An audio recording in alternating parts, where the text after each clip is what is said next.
भारत गौरव आचार्य श्री पुलक सागर जी गुरुदेव के प्रवचन और लेटेस्ट धार्मिक भजन व कार्यक्रम निशुल्क देखने व सुनने के लिए हमारे YouTube चैनल जीन शरणम मीडिया को आज ही सब्सक्राइब करें और सबसे पहले देखने के लिए बेल आइकन पर क्लिक जरूर करें। टेंशन दूर हुई, नहीं तो 8 बजे तो तुम्हारा 8 तो इसी में बच जाते।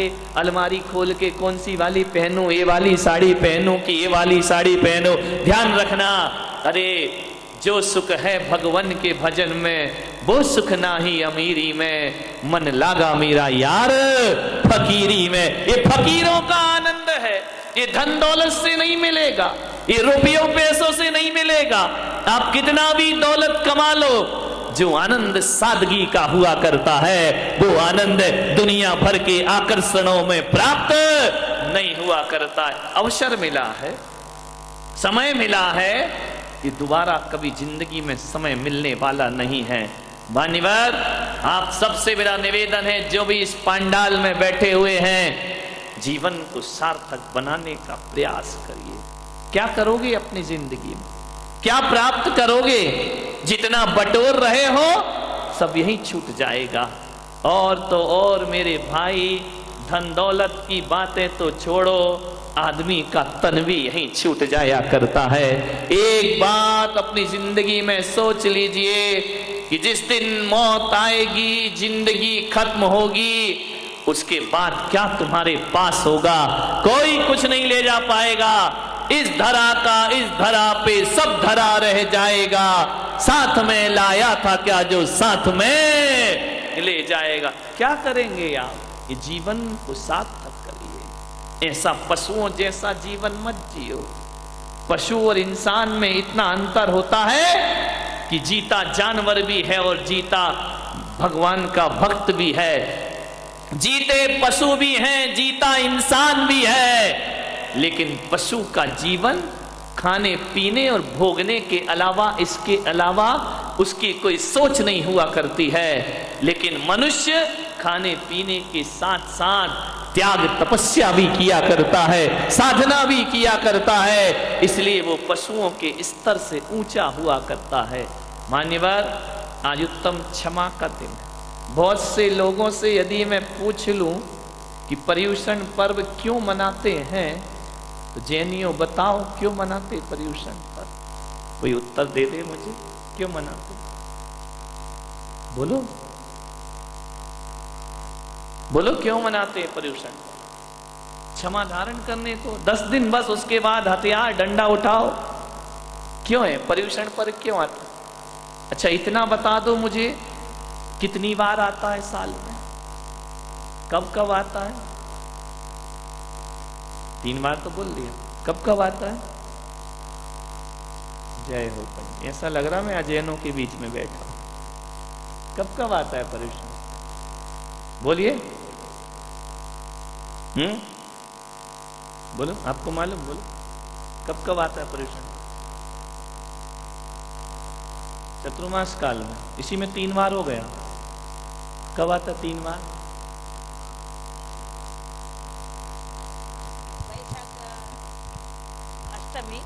वैशाख, गैशाख, नो, 3 बार आता है साल में। कार्तिक में कहां से पर्युषण है? दिवाली आती तब तो बैठ जाओ, तुम तो 12 महीने के नाम ले दो। विचार करिए, माघ मास, चैत्र मास और भाद्र मास, साल में 3 बार पर्युषण पर्व आता है। लेकिन सबसे ज्यादा यह पर्युषण पर्व भाद्र मास में मनाया जाता है। पूरे देश के लोग भाद्र मास में मनाते हैं, क्योंकि भाद्र मास में चातुर्मास होता है, बारिश का मौसम होता है, साधना के लिए अनुकूल मौसम होता है, हमारा धंधा होता है, तुम्हारा मंदा होता है। और पर्युषण के बाद हमारा मंदा हो जाएगा और दिवाली पर तुम्हारा धंधा शुरू हो जाएगा। बस लास्ट है चतुर्मास, पर्युषण के बाद खेल खत्म, इंटर आ गया, इंटरवेल, उसके बाद चातुर्मास समाप्त।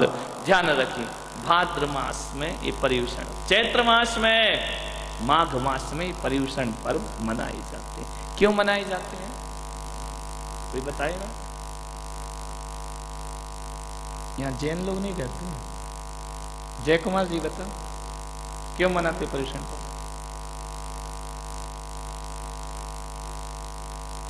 और बताइए पर्युषण पर्व क्यों मनाते? बोलो, कब से शुरू हुआ, कब खत्म होगा?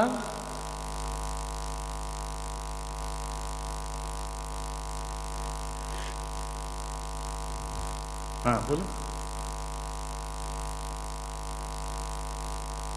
पंचमी से शुरू हुआ, 14 को खत्म, बैठ जाओ। देखिए, ये पंचमी से शुरू वाला नहीं पूछ रहा हूं, ये पर्युषण पर्व का आयोजन क्यों होता है, क्यों मनाया जाता है? न आत्म कल्याण के लिए, न आत्म शुद्धि के लिए। में पृथ्वी का विनाश हो जाएगा, सृष्टि का विनाश हो जाएगा, महादेव इस सृष्टि को नष्ट कर देंगे।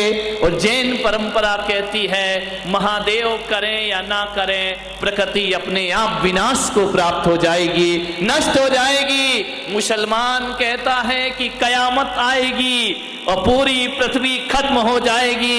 ईसाई भी कहते हैं एक दिन सारी धरती का विनाश हो जाएगा। और साइंस भी कह रहा है कि एक दिन ये पृथ्वी नाश को प्राप्त हो जाएगी। ये काल चलते रहता है, ये समय चलते रहता है। उत्सर्पणी और अवसर्पणी काल के बाद इस सृष्टि का विनाश हुआ करता है। विनाश की ओर हम बढ़ रहे हैं। आज भी देखो 21वीं सदी में चारों तरफ विनाश के बादल मंडरा रहे हैं। परमाणु बम का आविष्कार हो रहा है। आने वाले समय में युद्ध की तैयारियां हो रही हैं। हर देश परमाणु संपन्न देश बन रहा है। मालूम है इसका फल क्या होगा? इसका रिजल्ट होगा कि एक दिन ये दुनिया अपने ही बनाए हथियारों से खुद ही समाप्त हो जाएगी, खुद इसका महाप्रलय आएगा, तब इस सृष्टि का नाश होगा। अभी मत घबराओ, अभी नहीं आने वाला है। अभी तो अपन आराम से जिएंगे, जब अपन बाद में पैदा होंगे तो फिर अपना नंबर आएगा। ध्यान रखिए, महाविनाश होगा इस पृथ्वी का, महाप्रलय आएगा, उल्कापात होंगे, आकाश से अग्नि बरसेगी, पृथ्वी कांप जाएगी, डोल जाएगी, समुद्रों में भूचाल पैदा हो जाएगा। ध्यान रखना, वो दिन आएगा छठे काल के प्रारंभ होने के बाद। ध्यान रखिए, सारी पृथ्वी का जब विनाश हो जाएगा, प्राणी पशु पक्षी पेड़ पौधे सब विनाश को प्राप्त हो जाएंगे। ये चलता रहता है, हर युग परिवर्तन में यह चलता है। ध्यान रखना, 49 दिन तक महाप्रलय बचेगी। 49 डेज महाप्रलय आएगी इस धरती पर। एक बात याद रखना, जब महाप्रलय आएगी तो 7 दिन तक यहां प्रलय मचेगी पूरे विश्व में, पूरे अखंड पृथ्वी मंडल में 7 दिन तक अग्नि बरसेगी, पानी बरसेंगे, पत्थर बरसेंगे, ओले बरसेंगे, पृथ्वी तहस नहस हो जाएगी। 49 दिन तक महाप्रलय इस धरती पर आएगा। आग पानी का काम करेगा, आदमी आदमी को मार देगा, कोई इस सृष्टि पर जीवित ना बचेगा।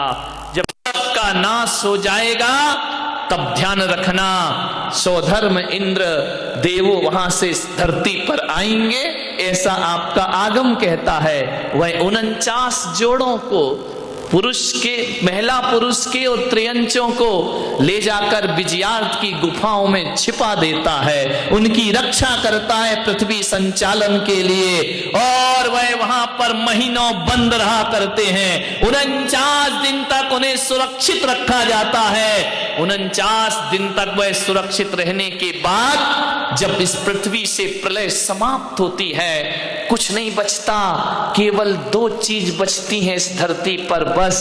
ध्यान रखना, ऐसा जैनागम कहता है, सम्मेद शिखर बचता है और अयोध्या जैसा तीर्थ शाश्वत बचा करता है, बाकी सब तहस नहस हो जाया करता है, केवल सम्मेद शिखर बचेगा और अयोध्या जैसा शाश्वत तीर्थ सुरक्षित रहता है।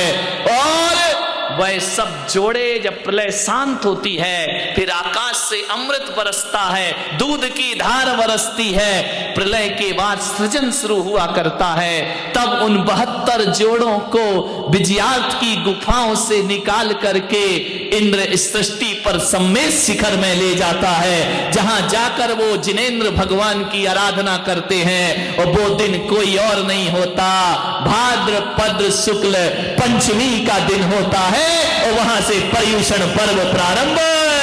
आज 72 जोड़ों ने भगवान की आराधना की थी सम्मेद शिखर पर, और आज हम सब जो संतान इस धरती पर दिख रहे हैं उन 72 जोड़ों की संतान है, उनके वंश में हम पैदा हुए हैं। उन्होंने धर्म ध्यान किया था, एक प्रलय फिर आएगी, लेकिन एक बात ध्यान रखना बारामती वालों कि अब की प्रलय में हम ये चाहते हैं कि आप भी सुरक्षित रहें और हम भी सुरक्षित रहें, जीवन का कल्याण हो। जो लोग इन पर्युषण पर्व की आराधना कर लिया करते हैं, पर्युषण पर्व की साधना कर लिया करते हैं, वो मृत्यु के बाद देवगति को प्राप्त हुआ करते हैं। और जब वह देवगति में रहते हैं, देवों की आयु तो बड़ी लंबी हुआ करती है, तब तक यहां प्रलय समाप्त हो जाया करती है। जिसको उस महाप्रलय से बचना है वो पर्युषण पर्व की आराधना और साधना, इसीलिए हर बार ये पर्युषण पर्व मनाए। आज पता चल गया जैनियों को, नहीं तो बोले त्याग के लिए, तपस्या के लिए। ये त्याग तपस्या किस लिए हो रही है? आने वाले 49 दिनों से बचने के लिए। जो धर्म ध्यान और साधना करेंगे वो देवगति को प्राप्त हो जाएंगे। ध्यान रखिए, महाप्रलय का हमें सामना नहीं करना पड़ेगा, हमारा जीवन सुरक्षित हो जाएगा।